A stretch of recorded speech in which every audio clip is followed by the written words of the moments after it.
Oh, Oh, wait, no, hold on. wait. Oh, almost. Come here. Wait, Almost. wait. I'm over here. Hold on. Wait. Yeah. Almost. Hey, everybody. Welcome once again to Drinkin Buddies. As always, I am BHD, and this guy to my right is... Geek Master P. That is correct. So, what we're going to talk about today is something that is very near and dear to my heart, the Fast and Furious saga franchise. No, both of ours, but anyway. Well, that's debatable. But anyway, case in point, Furious 8 is out, or Fate of the Furious, as we're getting it here in China and some other countries. I know it's Fast and Furious 8. We haven't done it before now because GMP hadn't seen it. He just flat hadn't seen it. Of course, I saw it not only opening night, but like pre-opening night. It came out Friday. I went and saw it Thursday night at 7 p.m. I went to the absolute first showing I could go to. And I do that every time they come out every couple of years. Excuse me. So, it wouldn't have been fair to do it without him having seen it, because then it would just be a bunch of me talking and nothing out of him. And anyway, so he finally saw it yesterday. I was able to make it to where he could see it, and he watched it, and I will go in depth, but try to keep it reined in as much as possible. Once I give him a shot to speak. So now that you've seen it and it's fresh in your mind, because you just saw it yesterday, go. No, actually, it was, I believe, Thursday night. Whatever. The point is, you just saw it. It's fresh in your mind, so I'm gonna let you talk first. Go. All in all, it was much like the rest of them have been. It was baller as hell, honestly. Like, they were good. They've still got it. I mean, now for those of you who haven't seen it, and which in this case is going to be a spoiler, but oh yeah, hold on, stop right there. I'm gonna go ahead and put the warning up now. This is going to be totally full of spoilers, but it's been out long enough. If you hadn't seen it, you're waiting for DVD anyway, or Blu-ray, and whatever. So yeah, we're going to be talking about it in depth. There's going to be spoilers. So all right, yeah. Continue. But the fact that Dom finds out he has a son just blew me away. Okay, so I'm going to go ahead and that's all really, really vague. So I'm going to go ahead and throw some depth on this. So here's how it goes down. Everybody's cool. Everybody's chilling. And then along comes a villain. Like always. I don't know how to rhyme, but I'm going to give it a try this time. Because all that, anyway. So everybody's chilling. Along comes Charlize Theron's character of Cypher and interrupts Dom and Letty's honeymoon and tells him basically, you're going to start working for me. Then shows him a picture and goes, you're going to do what I say because of this. And so you don't find out what it is for a little bit. So Dom starts acting weird, gets a call from Hobbs. Hey, there's some, world-saving shit to do. Let's go. Okay, fine. And they go and do this job to gather up an EMP device and keep it out of some terrorist hands or some crap like that. And so they take it back. They save the day. They're rolling back to their base. And Dom runs Hobbs off the road to steal the EMP out of Hobbs's vehicle and then runs off. Hobbs ends up in prison because they tell him before the mission, if you do this and it goes bad, you're going to prison. We can't save you. You're stuck. So getting taken into prison, he runs into Mr. Nobody and his new little sidekick, whose name they don't actually, I'm going to have to go back and watch it again. I don't think they actually give you his name. They just call him Little Nobody as a dick joke through the whole movie. Mm-hmm. I'm going to have to go back and watch that. Anyway, Scott Eastwood, they bring in as Mr. Nobody's little sidekick for the, underground organization. Long story short, Mr. Nobody gets Hobbs and Deckard Shaw, Jason Statham's character, who he's in prison right across from The Rock, same block of cells.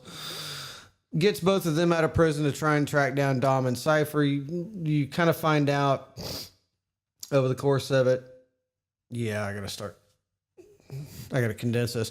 You find out that all of the crap that's gone on since Fast Five has fucked with this chick Cypher's plans and crap she's been doing. The people they've been up against have been her teams of people, and they've just ended up screwing her over a few times. So she ends up saying, fine, I'm going to take Dom, make him do the crap I was trying to do, and fuck you guys. So then you find out that Cypher has captive Elena, and apparently Elena and Dom, during their short period together, he knocked her up, so she's got his son he didn't even know about, and her. At one point, Dom makes a decision to not shoot and kill Letty, so Cypher kills Elena right in front of him. I mean, it's a dark movie. So over the course of the whole thing, obviously, Dom is working a background plan along the way and trying to do stuff where he can. I'll look at that in a moment. Everything works out in the end, of course, it's all good. Cypher gets away.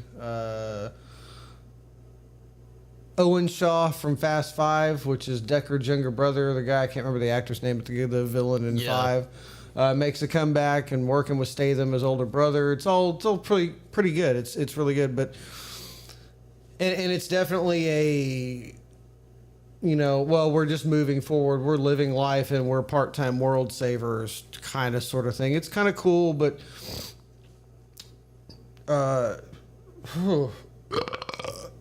oh God, that was foamy. Ah. God. So anyway, it all ties in. There's mentions of Brian and Mia throughout the whole thing, which I think is really cool. And I believe I've read that they're going to continue kind of that trend and at least kind of have a nod to everybody. And the way they do it's really cool. And the whole story, like, this is what gets me about this series. I don't really know what all I want to say, but yeah, long story short, Dom gets told, you're going to do some bad shit because I have your son you didn't know about, and if you want him to live, you're going to do this. Shaw brothers end up helping Dom rescue his son out of there, and then Dom fucks over the dude that shoots Elena and kills her, which that was pretty badass, by the way, watching him do that shit. Was fucking snapping the dude's neck across the hood. Yeah. Holy shit, that was cool.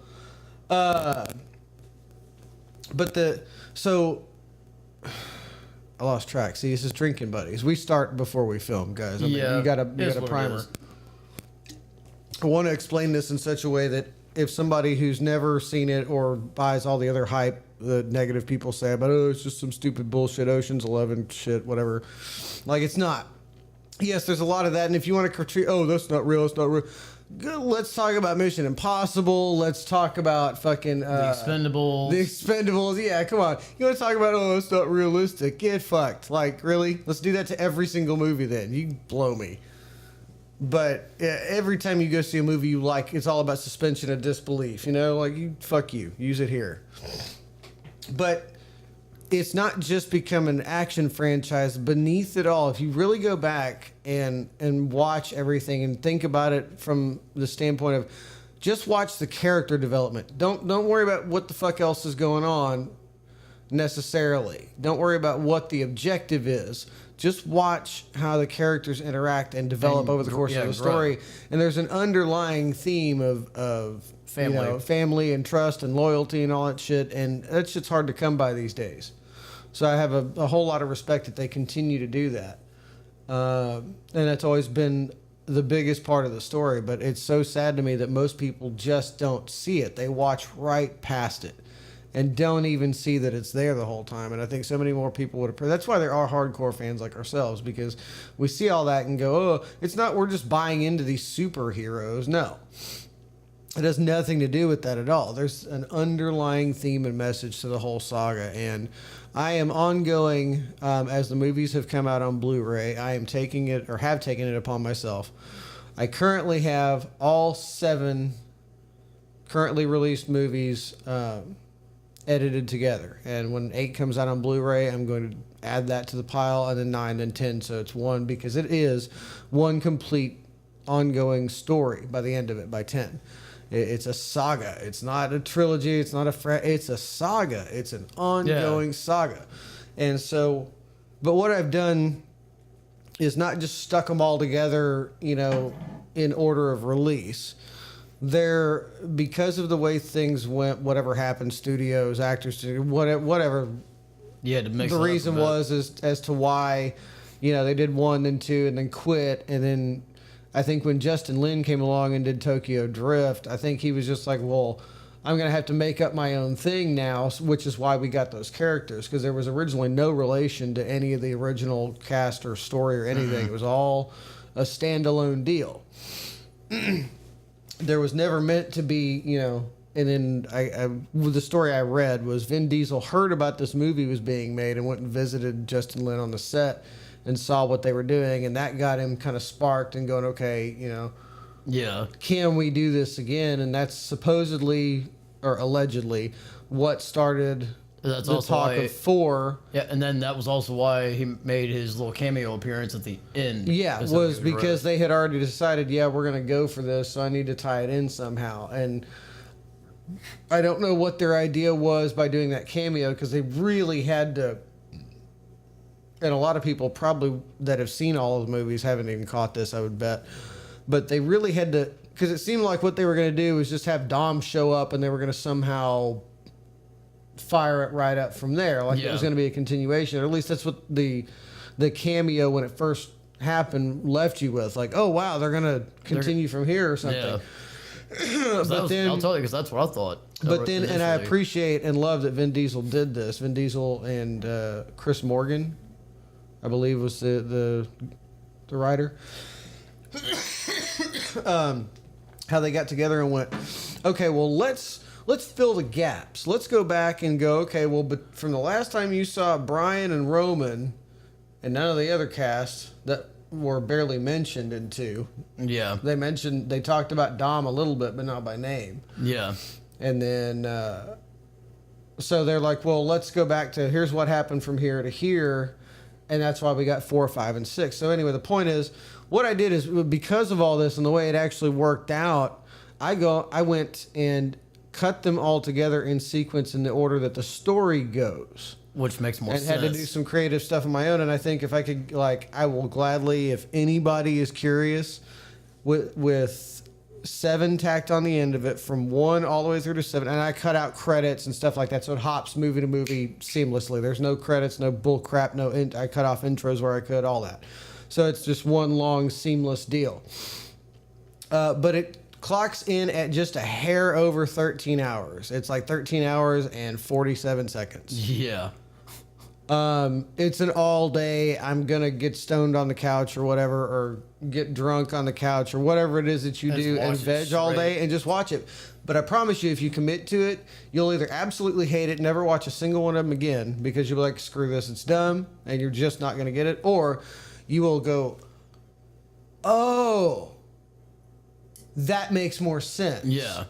And hopefully catch what you've been missing the entire time. But I wish, like, I could just get other people to see this. Like, I'd love to have like a viewing party or something and have people over to see it, because like I can't just give it away, because like then that's like pirating and shit, and I'm not gonna do that. So, but I wish I could just make people watch it. Just be like, here, you know, like, go watch this because it's awesome. Anybody got any ideas? Email me. I'd be glad to share it with people. I just don't want to get in any legal trouble, because like I don't want that.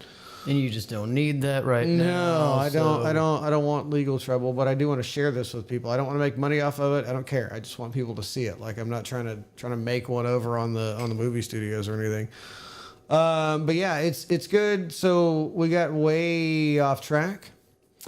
And so Furious 8 overall, obviously we're both going to say it's a damn good movie. I mean, yes, without a doubt. Point out anything you think the people should know about, something that might get someone's attention if they hadn't seen it before. Like, it looks dumb. Like, what would you say to somebody that said that? Like, to try to convince them to go see it? And basically, what I would tell them would be the same thing you would tell anybody else, which, is, if you could look past all the actual, if you could look beyond the top no, layer. hold on. No. I'm asking straight up, like somebody that like they've never seen any of them, but you're like, hey, are you gonna go see this? And they're like, no, it looks dumb. Just this movie by itself. Take everything else out of it. This movie is a standalone because I think it's a great standalone. Yeah. They really are not starting anew, but they're now having to depart from 7 was like the closing of a Right. chapter. It's let's see. It's like a 2-chapter book, kind Right. of, because you got 1 through 7, and then now 8 through 10 are going to be the second chapter. Right. Does that make sense? 'Cause Yeah. 10's the end. We know that. So like they had to, depart. Okay, because now some things are different. So yeah, it's like a 2-chapter book. So anyway, Right. I think this movie on its own stands great as like the start of a new chapter. Right. Of things. The last chapter. But by itself, it's kind of like watching the first Lord of the Rings movie. You know what I'm saying? Right. Before the others came out, you had nothing to judge it on, just that Yeah. movie. On its own, what would you tell somebody to try to convince them to go see this movie? Basically, if they had never seen it before, the way I probably pose it to them is, if you're if you like, chase scenes and things like that, go see it. Okay. Yeah, I mean the scene where they're trying to get that if you take police escort in the middle Yeah. of freaking downtown New York, that shit was ridiculous. Yeah. You were like, whoa. Yeah. It was awesome, yeah. So Oh yeah, but that's if you took everything else out and just said it to somebody who never see it, that's what I'd tell them. okay. If you like really cool car stuff and you like comedy, because Roman on the ice was fucking hilarious. Yes. Especially when he was like driving into the puddle and he's like, grab your door. Tej, it's so cold. Oh, Tej, it's so cold. So then he yanks him off and he's hanging over this door, flying around. Ah, get me the hell off. Yeah, the this Lambo thing. door they I took hate off. you, Tej. Then when he finally comes to a stop, there's 3 guys coming at him on snowmobiles. And they're shooting at him. He's hiding behind the door. Finally, he stands up. He's like, I've had about enough of this shit. And then, bam! Knocked that dude right there. Boom! Oh, God. Oh, come on, dude. It was a Lambo door. I know, but Jesus, it's just, wow. I was like, holy shit, that's awesome. But it's good. It's got a lot of good moments. I mean, if you just like an action movie and you're not one of those dickheads, oh, well, Yeah. Fast and Furious is supposed to be more real than every other movie because fuck it. Because fuck that. It ain't supposed to be Man, blow me. ghetto-fied. Go do that with Mission Impossible. Go do that with The Expendables. Go do that with Escape from LA or New York, or I could keep going. Hell, Forrest Gump. There's some shit in Forrest Gump. I'm like, bitch, that Yeah. did not happen. Or And it may have went down, but not in the way it actually went. So yeah, like I mean, come on, we can do that with every movie ever made. Like, come on, Watergate. Like, the reason why the Watergate scandal happens is because apparently he's called and he's like, that man with flashlights is bothering me. They keep me awake. I don't know what they're looking for. it's like, yeah, that's not how that happened and how Nixon got popped. Although that'd be hilarious if it was just some fucking retarded guy that called because they were keeping him awake with them lights. With them flashlights. Because they must be looking for a fuse box or something. All right, this is getting long. So, okay, we're terrible at reviewing stuff, but the point is we're drinking buddies. Yeah. We get drunk. Well, not hammered drunk, but...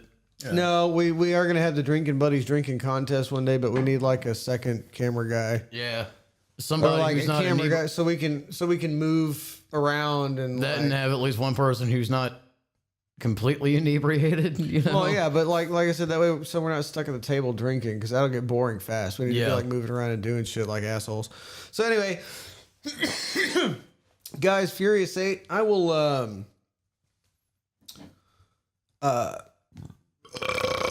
that I would encourage all of you to go see it. I wish I could put like clips in it. Again, it's not on Blu-ray yet, and I'm not gonna go trying to pull like illegal copies of the movie and stuff. Yeah.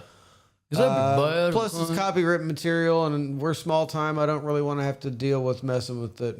No. No, Mr. Peter. I cheap. I broke. I have no money. That'd just be bad, okay? So anyway, it's a good movie. Go look it up. I will